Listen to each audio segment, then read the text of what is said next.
Olá pessoal, eu me chamo Heráclito e eu vou começar aqui com vocês o segundo vídeo da série sobre fundamentos de psicanálise.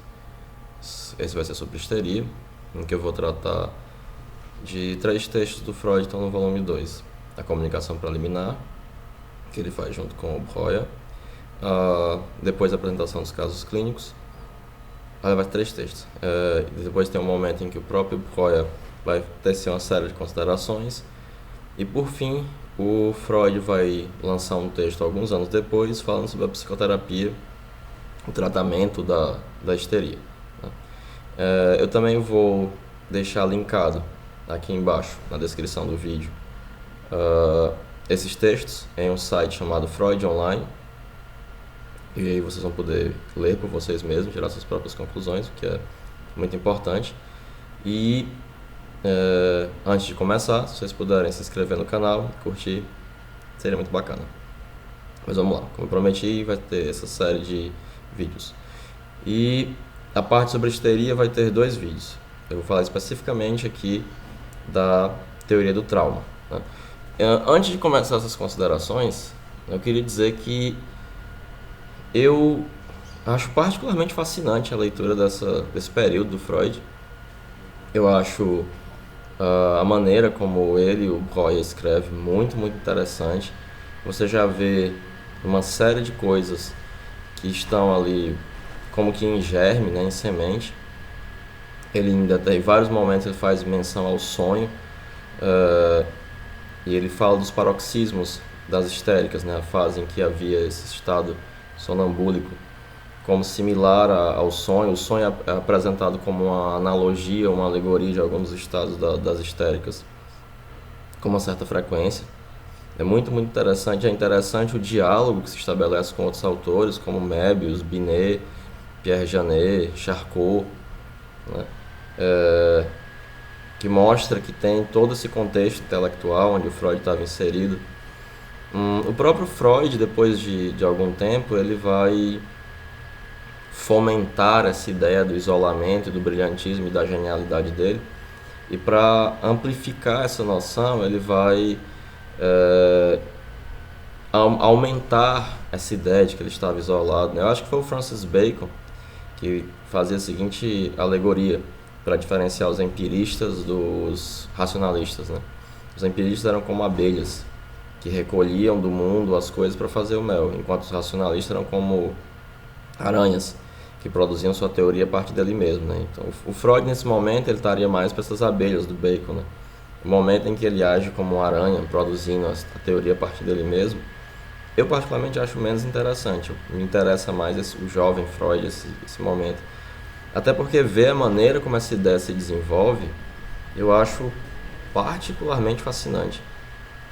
Além disso, outro aspecto interessante é que você já tem algumas demarcações da discordância posterior que vai haver com relação ao Breuer e o Freud, quando ele vai descrever o caso da Berta Pappenheim, a ANAO, o caso zero da psicanálise. Ele faz questão de demarcar que não havia o aparecimento de nenhuma fenomenologia sexual. Ele demarca isso logo no começo. O mais interessante é que quando ele vai sozinho fazer as considerações teóricas, e é interessante porque tem um momento em que ele vai discordar do Möbius, essa discordância é muito, muito interessante, vou tratar depois. Ele de vez em quando faz analogias sexuais. Ao discordar do Möbius, ele vai fazer uma analogia com a ereção, por exemplo, que é muito, muito curioso. Né?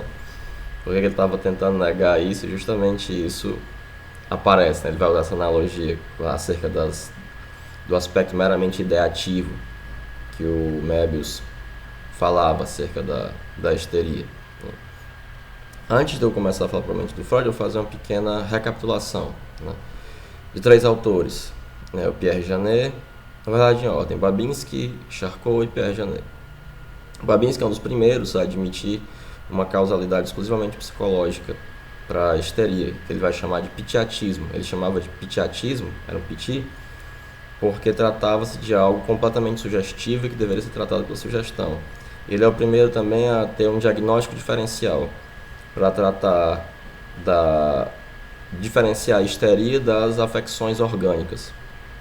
Depois nós temos o Pierre Janet, que ainda vai levar em consideração a existência, pelo menos hipotética, de uma lesão, mas é uma lesão neurodinâmica, ele rompe com a perspectiva anatomopatológica, como eu já expliquei no vídeo anterior, e ele vai utilizar a hipnose, o Handhypnotism, não como método terapêutico, mas para demonstrar a validade de suas concepções, e ele considerava, isso é importante, porque o Freud vai discordar disso, que a hipnose era uma histeria produzida artificialmente, né? E na teoria do trauma, do Freud, ele vai discordar.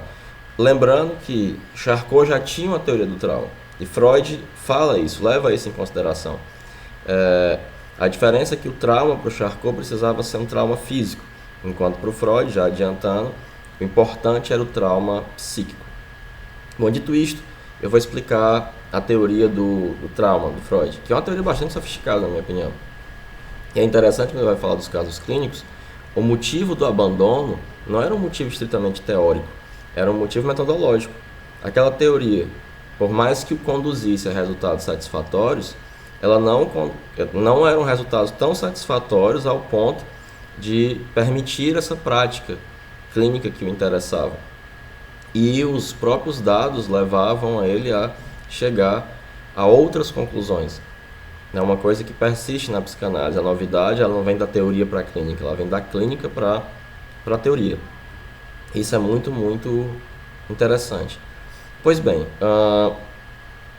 do que é que se trata, né? Do que é que se trata essa teoria do trauma que aparece nessa comunicação preliminar escrita pelos dois? Bom, ele vai argumentar que você tem, de fato, a existência de um trauma, assim como Charcot já argumentara antes. Você vai ter alguns fatos que vão ter uma relação causal óbvia, né? O sintoma ele é determinado pelo trauma. Ele cita o exemplo de um jovem que viu o irmão ter um tratamento feito na perna, sob anestesia, ele foi feito um tratamento que gera um estalo na articulação da coxa. Esse irmão vê esse estalo e imediatamente passa a sentir uma dor. E aí o fato que eu quero que vocês prestem atenção, essa dor perdurou durante 1 ano. E era uma dor, uma conversão histérica, né? A histeria de conversão é justamente aquela que vai se manifestar, vai ser simbolizada no corpo, né? Vai gerar algum fenômeno físico. Só que vamos ver outros casos do trauma em que a conexão causal ela não é tão clara. E ela constitui uma relação simbólica entre a causa precipitante e o fenômeno patológico. E aí é interessante, porque o Freud fala, é a mesma relação que pessoas saudáveis formam nos sonhos. E eu acho isso extremamente curioso, porque o que vai marcar a psicanálise nos anos subsequentes é justamente o sonho como via régia da seção inconsciente. E nesse momento ele não vai falar inconsciente. Ele ainda vai concordar com a teoria do Pierre Janet de dupla consciência, da dupla consciência. Ele vai citar como exemplo o fato de você ter uma repulsa moral a algo, e esse sentimento de repulsa moral depois será causa de vômitos, que são sintomas histéricos. Não tem uma relação determinante, mas sim a repulsa moral é simbolizada pelo vômito, né? E aí nesse ponto o Freud ele faz uma analogia com a neurose traumática. Isso é fundamental, porque ele expande o conceito de histeria traumática. Por quê? Aqui é que entra uma das diferenças fundamentais com Charcot. Ele tece 2 considerações que fazem um corte com o ensino que ele teve com Charcot, né? E vai expandir a noção de histeria traumática. Ele vai expandir porque vai deixar de ser simplesmente um trauma físico, como causado lá pelo diapasão que o Charcot utilizava para colocar as histéricas em diastese histérica, elas ficarem tendo sintomas, né? Porque assim como na neurose traumática, o que importava não era o dano físico, que podia até ser insignificante, mas o que ele chama de o afeto do susto, ou seja, o trauma psíquico. E o fato de ser psíquico é fundamental, porque quando o Breuer vai discordar do Möbius com relação ao fato de que os sintomas histéricos eles são causados por ideias, por uma ideação, é justamente Ele vai se afastar do Möbius e se aproximar do Charcot, porque ele vai pensar que o importante não é o aspecto da ideia, que pode ou não estar presente, e que isso levaria a você a desmantelar o diagnóstico diferencial, o diagnóstico de histeria, mas sim o aspecto psíquico, sem desprezar o aspecto físico. O Freud ainda vai estar muito ligado a isso, né? E mais, qualquer experiência que possa causar afetos aflitivos passa a poder atuar como trauma psíquico. E aí entra uma delimitação, né, do que é que ele vai entender por trauma. E isso é fundamental, né? Ele vai falar que pode haver um trauma principal isolado ou um grupo de causas desencadeadoras. Noutros casos, você pode ter uma circunstância que aparentemente é trivial, que vai se combinar com um fato realmente atuante, numa ocasião de susceptibilidade ao estímulo. Isso é importante, essa ocasião de susceptibilidade, e aí isso vai se tornar um trauma. E para o Freud, aqui entra a coisa que as pessoas gostam de repetir: as histéricas, ou os histéricos, tanto faz, sofrem de reminiscências. Mas por que eles sofrem de reminiscências? Por que são as reminiscências que são a causa da histeria, desse sofrimento, nesse momento da obra do Freud? Porque o trauma, ele não é um mero agente provocador da liberação do sintoma. Eu não tenho trauma, e aí eu tenho o sintoma e o trauma desaparece. Não. Para ele, a lembrança do trauma é um agente que ainda está em ação. O trauma age como um corpo estranho. Essa lembrança, que ainda está carregada de afeto, isso é fundamental, ela tem o mesmo afeto original, ela permanece como um corpo estranho, um corpus alieno, atuando no psiquismo do histérico, né? Então, ele vai chegar a essa conclusão porque cada sintoma histérico individual desaparecia quando era trazido à luz da lembrança junto com o afeto. E assim, esse trauma se repetia de maneira nítida e fazia com que ele fosse abreagido, fazer com que ele desaparecesse. E o que ele vai chamar de abreação é tanto esse fenômeno causado de maneira usando a hipnose, né, quanto o processo normal de você se livrar de um afeto, né? E aí ele vai pensar, o grande problema dessas reminiscências é que elas não se esmaecem, elas não desaparecem, elas permanecem tão atuantes quanto no momento em que o trauma aconteceu. Então, como é que ocorre o esmaecimento de uma lembrança? Quando ocorreu uma reação energética ao fato capaz de provocar um afeto, como por exemplo, uma vingança, lágrimas. Ele cita a histeria de um homem que foi humilhado pelo patrão, que no meio da rua o cara deu uma surra com ele a bengaladas, e a histeria dele era se jogar no chão e se bater como uma criança que está com raiva. E ele tenta ir à justiça para conseguir uma reparação e não consegue, né? Não houve uma vingança, né? Não houve uma possibilidade dele abreagir de maneira normal esse afeto. Quando o afeto é descarregado, a lembrança ela pode esmaecer. A mesma coisa se dá não apenas com esses atos reflexos, com a vingança, com as lágrimas, com esse tipo de coisa, mas quando você pode falar como uma espécie de confissão, realmente falar a respeito. Ou seja, quando essa lembrança ela tem uma relação associativa com os outros conteúdos da consciência, né? Por quê? Porque aí essa associação com os outros fatos da consciência leva a mitigar o afeto pelo processo de associação. É como alguém que teve um acidente de carro. E a lembrança do acidente é muito traumática e gera uma angústia. Mas ele lembra das pessoas que foram legais com ele, da família que esteve presente, do médico que foi atencioso. E essas associações permitem que haja uma abreação disso, e aí essa memória, essa reminiscência, ela vai se esmaecer. E aí, o Freud também chama a atenção para mencionar um outro fato notável, né? Isso é fundamental. É que essas lembranças carregadas de afeto, em contraste com outras lembranças, elas não se acham à disposição do paciente. De novo, aqui ele está nas margens do inconsciente, mas ainda não chegou no inconsciente, ele ainda está pensando uma dupla consciência, uma consciência dupla. Então, por que que um trauma não era suficientemente reagido? Porque ele não pode ser porque ele não comportava uma reação, como a perda de um ente querido, ou de um objeto muito querido, que você não tem muito o que fazer, né? Você vai se vingar de quem? Você vai fazer o quê? E havia uma situação social que impedia de você fazer isso, então não era, por exemplo, socialmente adequado você chorar e não sei o quê. Ou quando o paciente realmente desejava esquecer aquilo. E havia uma repressão para que isso fosse esquecido. E aí havia um segundo caso, né, que não é determinado pelo conteúdo da lembrança, mas pelo estado psíquico que o paciente recebeu. Uma experiência nesses casos é de uma natureza tal que torna impossível a reação, como no fato de ele estar em meio a um afeto gravemente paralisante. Aí o que é que isso acontecia? Por conta disso, essas representações patológicas, elas persistem com essa nitidez porque a intensidade afetiva,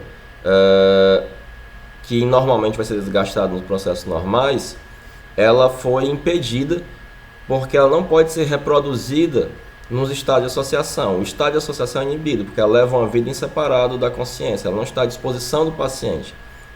E aí ele vai dizer que essa divisão da consciência, essa tendência à dissociação, que ele vai chamar de estados anormais da consciência, que ele reúne sob a denominação de estados hipnoides, ela constitui o fenômeno base da neurose. Então, ele vai ter uma hipótese diferente, né? A hipnose não é uma histeria artificial. A hipótese de Freud é que esses estados são conditio sine qua non, são condições sem a qual a histeria não acontece. E eles vão ter em comum com a hipnose o fato de que as representações que neles surgem, elas são muito intensas, mas estão isoladas da comunicação associativa com o restante do conteúdo da consciência, né? E isso é que vai fazer com que essa reminiscência permaneça atuando e que mesmo muitos anos depois o sintoma histérico ainda permaneça, né? Quando a reação do afeto é reprimida, o afeto permanece vinculado à lembrança e essa lembrança permanece viva. Qual era o método utilizado por Freud nesse momento, né, da teoria do trauma? Era o método catártico. Sob a hipnose, havia a rememoração desse trauma psíquico, havia uma catarse. Essa catarse é que o afeto ele voltava todo junto com a lembrança. Isso é indispensável, a mera lembrança não era capaz de fazer com que o sintoma fosse abreagido, e aí havia a abreação do sintoma. Veja que é uma teoria sofisticada, não é uma besteirinha, né? E além disso, como eu explicitei, tem elementos que já apontam para desenvolvimentos futuros que estão aqui em germes. E é muito interessante esse debate que ele faz com o Möbius, com o Charcot, com o Binet, etc. Outra coisa que eu acho muito interessante, acerca principalmente da descrição dos casos, né, que eu vou tratar melhor no próximo vídeo, é que, independente da sua inclinação teórica, independente de que a qual teoria você se vincule, a leitura desses casos ela pode ser de grande proveito para qualquer um interessado em clínica, porque eles mostram o quão grande pode ser um sofrimento psíquico, né? Eram sintomas realmente pavorosos que essas mulheres, esses homens, ainda eram majoritariamente mulheres, mas que eles passavam, né? Como eu falei, quando o Breuer vai tratar do aspecto mais teórico, ele ainda está preso a um aspecto físico, porque ele acha que se você desvincular completamente do aspecto físico, né, como a susceptibilidade nervosa que as pessoas teriam, ou vascular, etc., você desmantelaria a unidade clínica da histeria. Ele vai discutir com Möbius sobre a coisa da ideia. É interessante que ele chama a coisa do Möbius de uma generalização indevida e vai utilizar como exemplo a ereção. Porque você pode ter uma ereção por causa de uma ideia. E aí para ele o Möbius, é como se o Möbius dissesse que só se você tem uma ereção por conta de ideias, né? Essa generalização do Möbius, descontando o lado físico, né? E é engraçado ele querer descontar o aspecto sexual ou psicossexual e usar justamente uma ereção como alegoria explicativa, né? E finalmente você vai ter anos depois Freud discutindo retroativamente esses casos, colocando em xeque o método do Breuer e percebendo que havia um aspecto sexual importante presente nesses casos. E aí o que ele vai fazer? A teoria da sedução, que provavelmente havia um trauma sexual ou um abuso sexual associado a esses casos de histeria. E mais, aqui tem uma coisa muito, muito importante. O Breuer já apontava para isso, que quando eles concordavam com Pierre Janet, eles falavam que havia uma disposição psíquica, não ideativa, como queria o Möbius. E o Freud, ao discutir a validade prática do método catártico, do método Breuer, ele vai perceber que o aparecimento de sintomas histéricos fazia com que uma neurose, que podia ser uma neurose de angústia, uma neurose obsessiva, fosse caracterizada como histeria. E nesse momento ele vai dizer que a maioria das neuroses, em termos práticos, são mistas. E ele vai começar a fazer essas diferenciações e procurar uma etiologia comum. Porque qual é o problema do método catártico? Ele remove o sintoma, mas ele não é profilático, porque ele não remove ou ele não corrige o aspecto, a disposição psíquica que é responsável pelo sintoma. Logo, vai haver o aparecimento de outros sintomas. O abandono do método catártico e da hipnose se dá principalmente por conta disso. Porque, de fato, você não trata da disposição psíquica de base que está ali e que é responsável por isso. Bom, era mais ou menos isso que eu tinha para falar para vocês, principalmente explicar a teoria do trauma, do Freud, a histeria, e eu vou, e uma coisa que eu já falei para os meus alunos, e repito aqui, o Freud ele vai ter mais de uma concepção de histeria e que isso vai se modificar com relação ao tempo, assim como a teoria passa por várias modificações. O Freud do projeto Uma Psicologia Científica não é o mesmo do Freud da teoria do trauma, ou seja, do estudo sobre histeria, que não é o mesmo da primeira tópica, que não é o mesmo da segunda tópica. Apesar de você perceber certas linhas de força, certas linhas mestras, certos temas que permanecem, mas existem revoluções dentro da própria teoria.